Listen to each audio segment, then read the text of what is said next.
think I'm ready now. Hey everyone, how are you? I'm putting up the StreamYard link in case anybody wants to chit chat for a little bit. It's all totally up to you, but the link is there. If you just want to come up and say hello and introduce yourself, I'd love to meet each and every 35 of you all. Please feel free to hit the link. I'm gonna get into this reading in 1 minute, just making sure everything is good.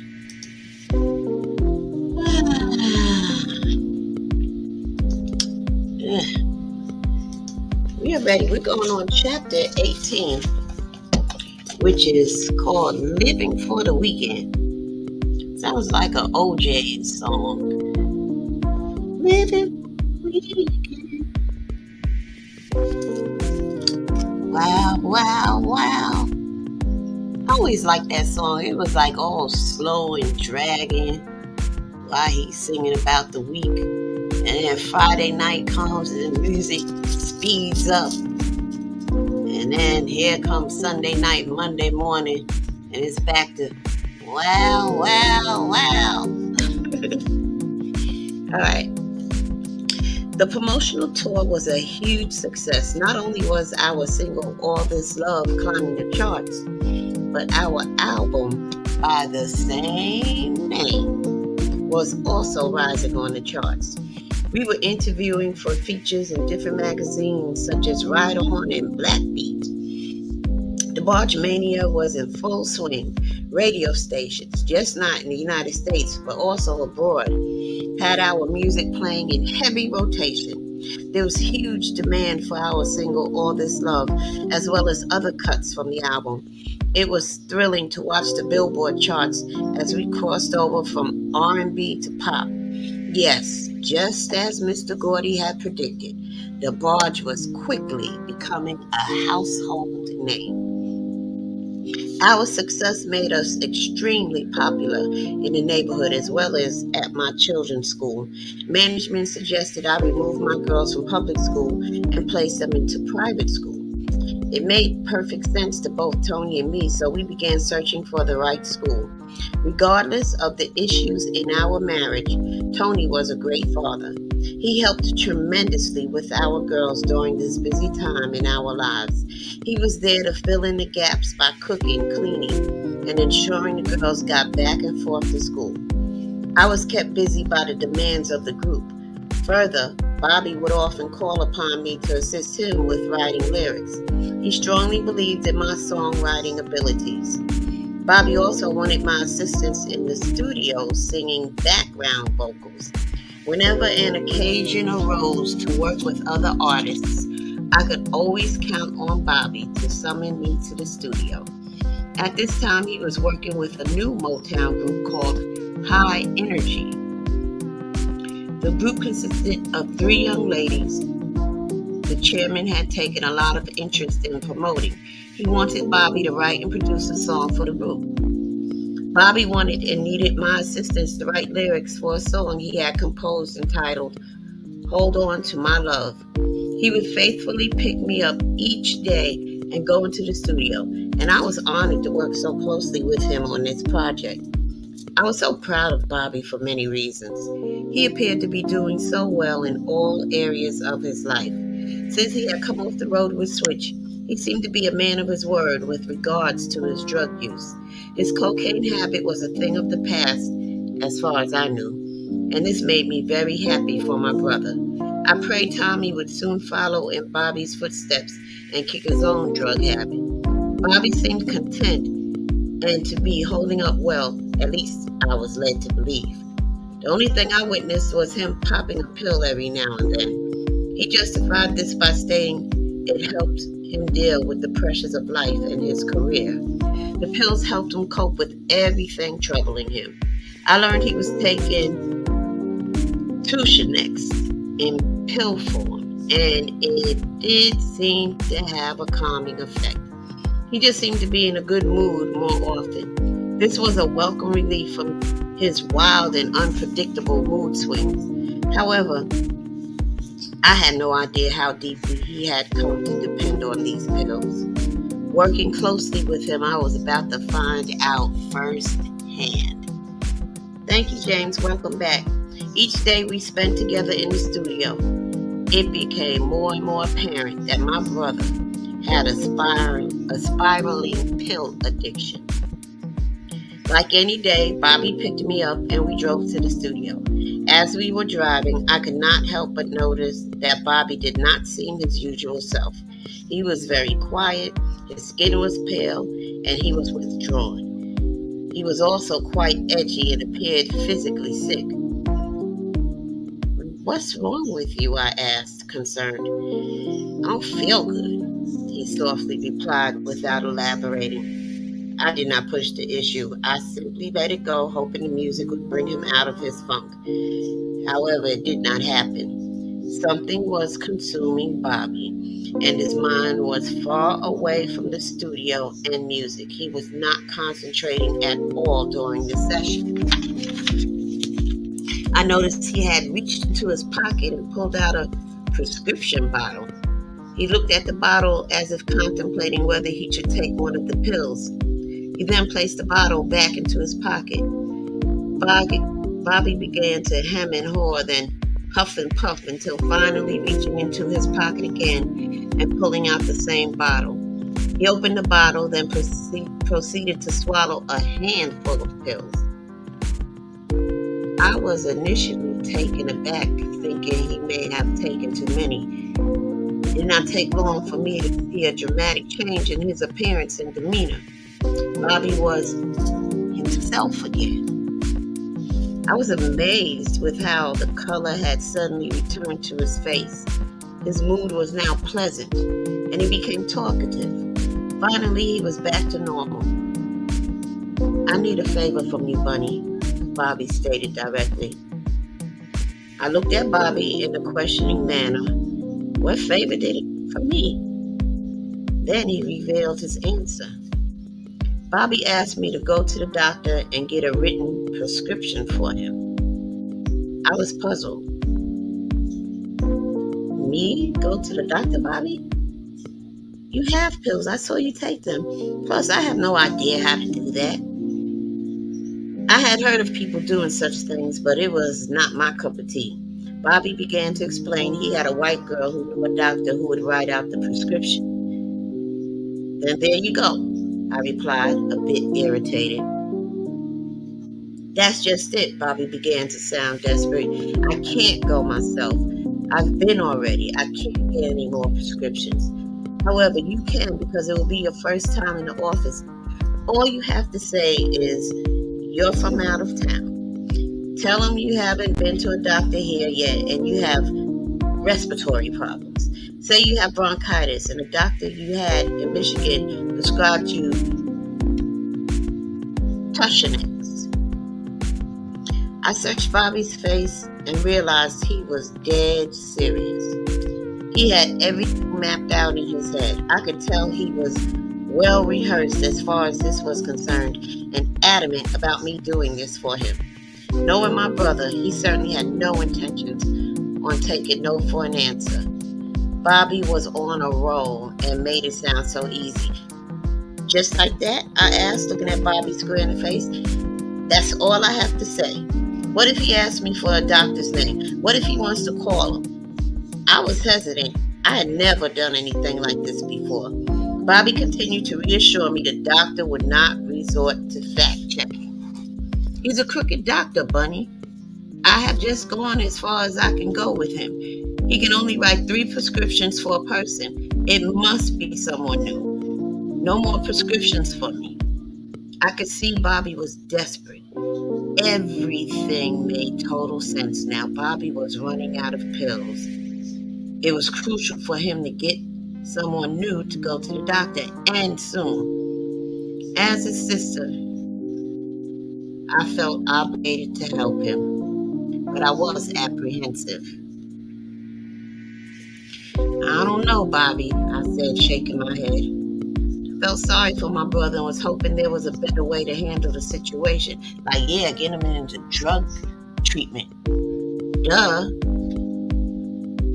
You know all this stuff, but you don't know that there were actually drug treatment centers that you could have stuck them in.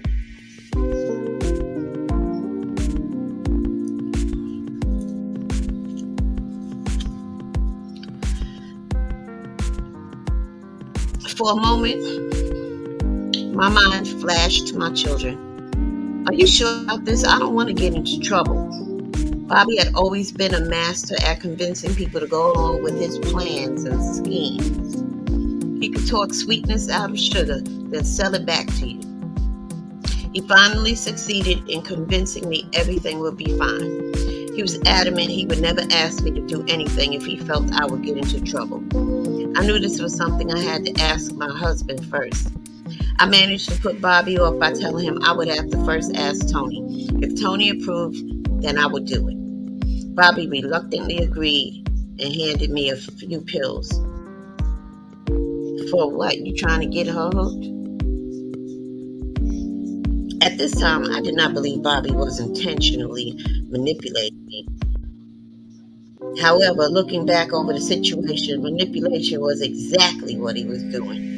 My memory of the pill was from the going away party we had at his house. My mind recalled the mellow feeling the pills gave me, and I wanted the feeling again. Therefore, I broke the pill in half and proceeded to take it. I began to feel the effects of the pill almost immediately.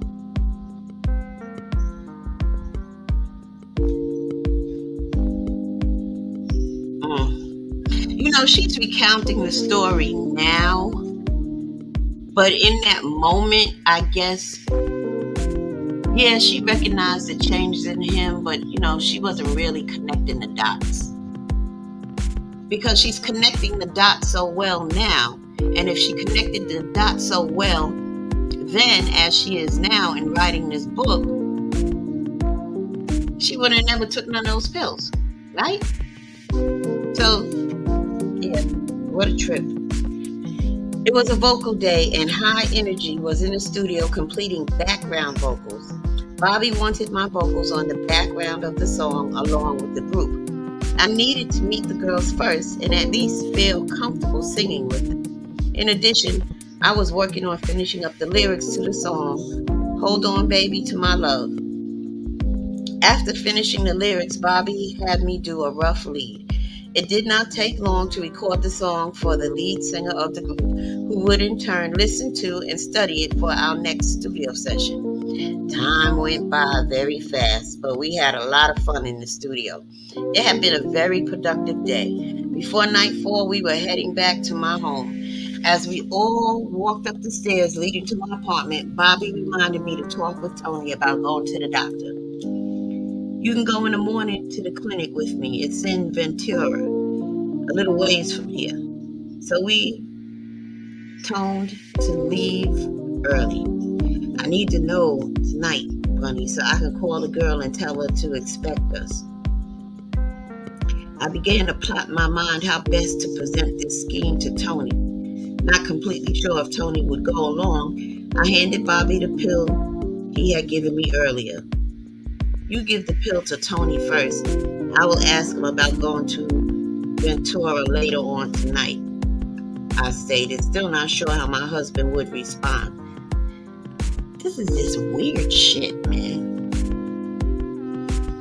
It was all I could come up with now. Hopefully, I would be able to get Tony to agree with Bobby's scheme to get access to more pills. I convinced Bobby the pill would soothe Tony, and it would not be hard for me to convince him afterward. I knew Tony had enjoyed the high as much as I did at the party. After taking the pill, Bobby, Tony, and I smoked a joint. It was evident Tony was feeling good, and Bobby saw this as the best opportunity to hit him with the scheme. Surprisingly, those Debarges are something else, ain't they? You know, they want shit. The Bunny ain't even addicted at this point, but get my husband high feeling right so I can get you what you need, Brother Bobby. The fuck? Surprisingly, Tony had I appreciate her honesty. Surprisingly, Tony had no problem going along with the plan. Of course, Bobby had to reassure him over and over I would not get into any trouble. He also wanted to know how long it would take to get to Ventura, see the doctor, and return home. Tony did not mind me being away from him and the kids to work. However, when work was not involved, he wanted his wife at home. After Bobby let him know it would take most of the day, the scheme became a problem for him. Bobby was a master negotiator, and before the night was over, he had persuaded Tony to allow me to go to Ventura the next day.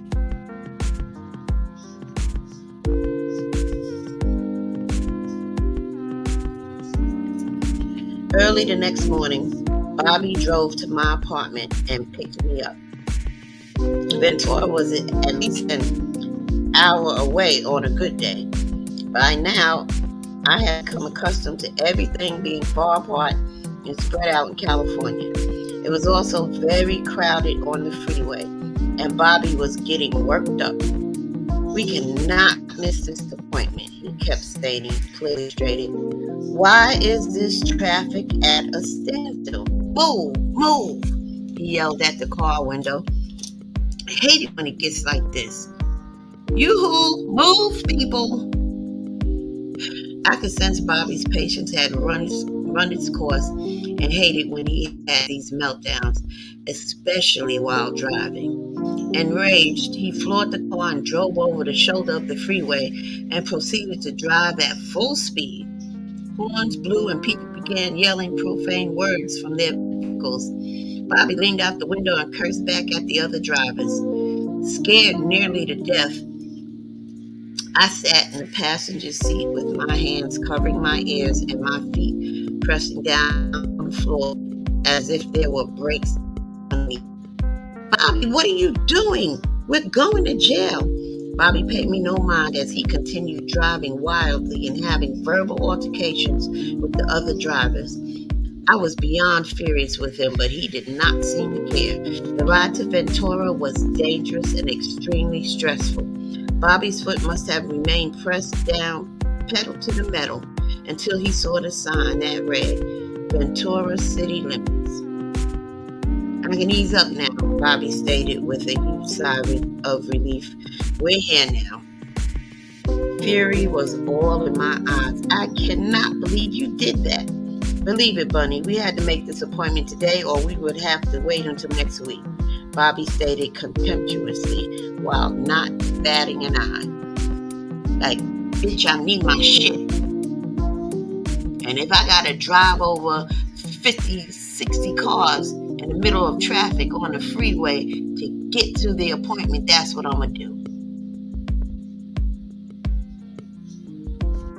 There was a brief and uncomfortable silence lingering between us. I knew there was no point in arguing with Bobby. We had arrived, and at least in one piece. Once we pulled into the parking lot of the clinic and parked, a young white girl stepped out of her car and walked hurriedly over to Bobby's car. Bobby introduced us, and we both went into the clinic together as he waited inside the car. It shouldn't take long, the girl stated. Everything should be smooth sailing. You know what they say, right? Yes, I replied quickly, not really wanting to make small talk. I was coming off a stressful ride and jumping into another one. Anxiety and nervousness were written all over my face. At this point, I would not have to do much convincing with the doctor about feeling sick.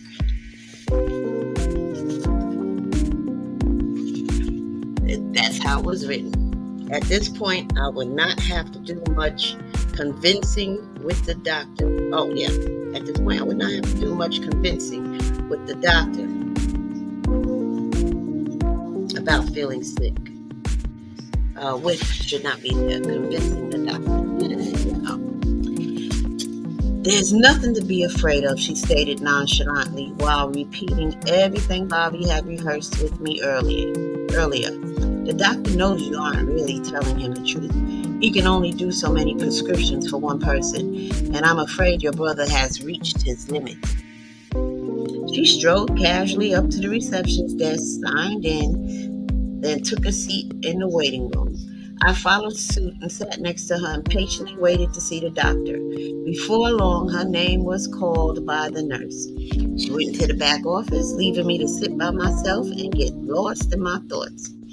Bobby had really taken me for a ride, and my stomach was still turned upside down from the experience.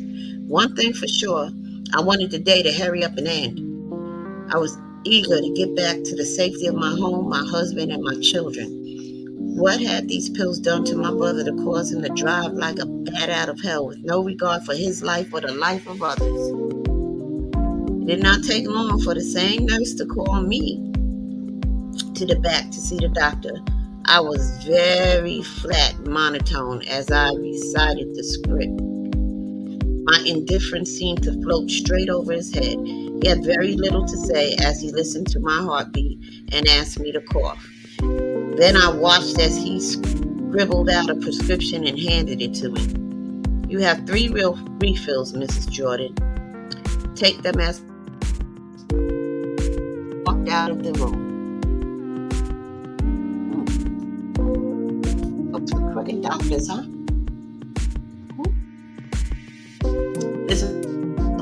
Here's your prescription. I was so eager to leave and grateful the appointment did not take long. As I walked back out to the reception area, I then noticed the sheer number of people waiting to see the doctor. It seemed as if the clinic asked the need of a prescription for their fix. Came in with had already exited the building. I found her sitting in the car chatting with Bobby. I got it. We have 3 refills, I stated, unenthused. She seemed ecstatic. Now we would proceed to the pharmacy to get the prescription filled.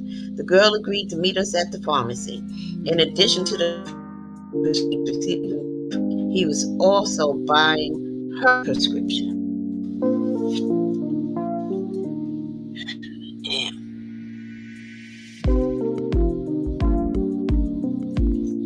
This is too much. Once we pulled up to the pharmacy, Bobby informed me we would wait until we were back in the valley to fill my prescription. We were only getting the young girl's prescription filled at this time. It took a minute before she came back out to the car. Bobby passed her some money and she handed him the bottle of pills. We need coffee, Bobby stated, then drove to the nearest convenience store. Bobby seemed quite anxious. I could tell the monkey was on his back. He purchased coffee for the both of us, then returned to the car. He opened the bottles of pills and counted out 6 pills for himself and 1 for me.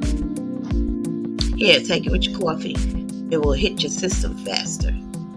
Still feeling the effects of the pill I had taken the day before, I simply stored the pill away for another time. I wanted to be wide awake for the ride home. I felt the pill could be something to enjoy with my husband later.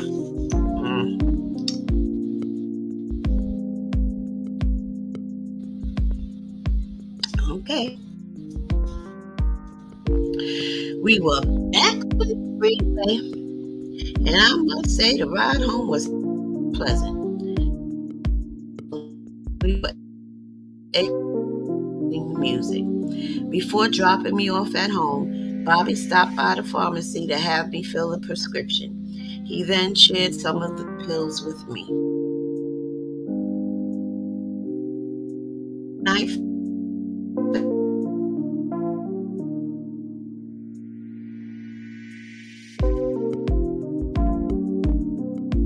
We managed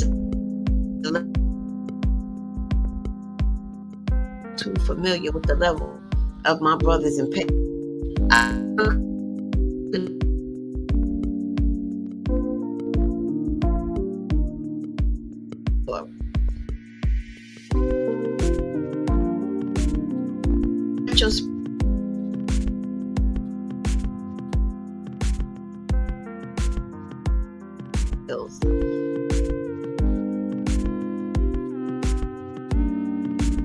of his addiction as well.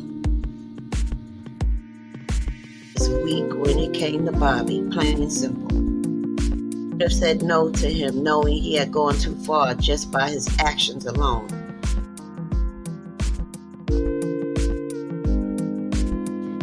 Convinced myself safe than Bobby sent husband who could keep me on track and from spiraling out of control. I believed I could never get down to where Bobby was with his pill addiction. In hindsight, I'm confident Bobby felt the same way once upon a time. Every drug addict has an innocent starting point, and no one wants to believe they will ever become addicted. During a moment in our conversation, Tony and I took a vow we would only indulge on the weekends.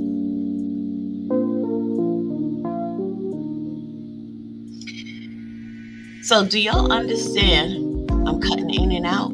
Oh no. Please don't let me cut in and out.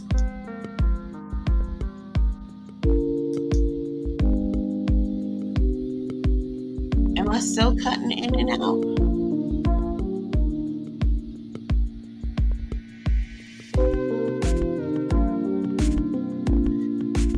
Am I good? I hope I'm good. Now, this is when I pause and I would play a song, but since I can't play music, you'll just have to listen. I'm gonna check. I gotta check. I'm checking.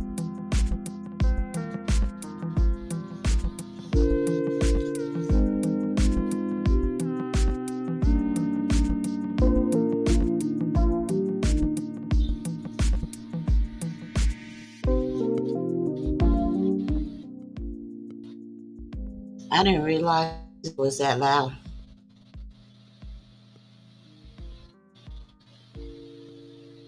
I didn't realize.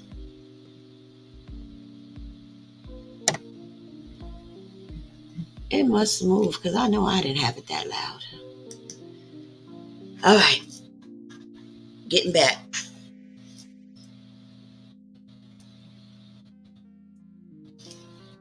Okay.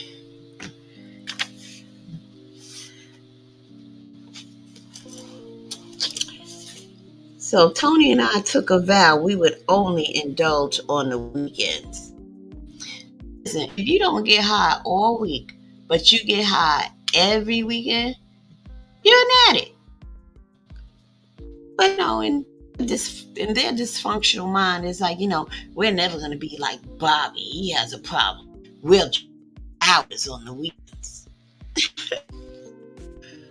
When we finish these few pills, no more, Bunny, for a while. We can't start doing this every day. We must put some days in between taking them. You and I cannot afford to get a habit anyway. We have the kids, and you have a career, he stated emphatically.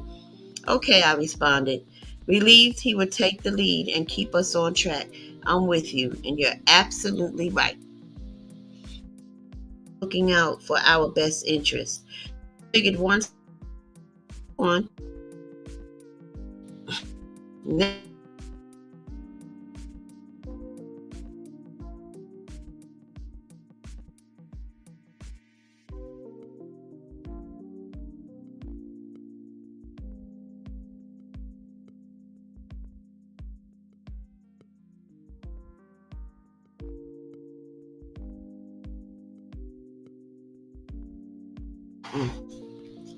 Chapter 19. My heart is broken. My soul cries out. Oh, I wonder what this is about. This is a long chapter, too. I wish. You know what? There's something that I must do. I'm going to switch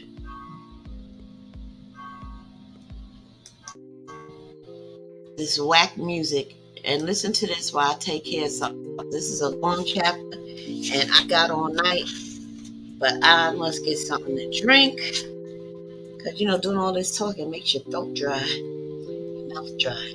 So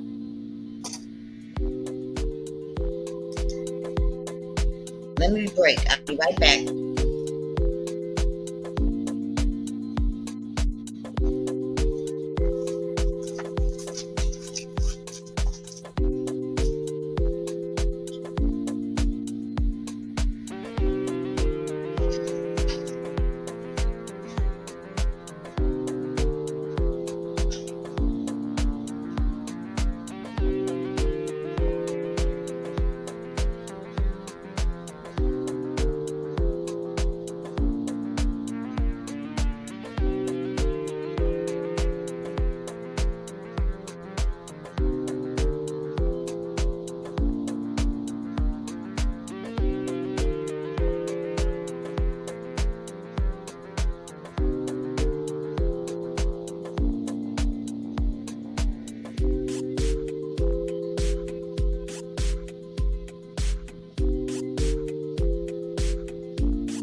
All right, I'm back, y'all. From line. That one. And we'll do that. All right, here we go. Chapter 19. Now, isn't that something? She didn't have to pay for one pill. And that's always high, right? Remember, you never had to buy it. You always got high for free. And after a while, the same person that used to get you high for free, you go there trying to get high, and they be like, you need to support your own habit. And that's when you start buying it for yourself. That's just like my heart is broken, my soul cries out. Loving, much involved in one another.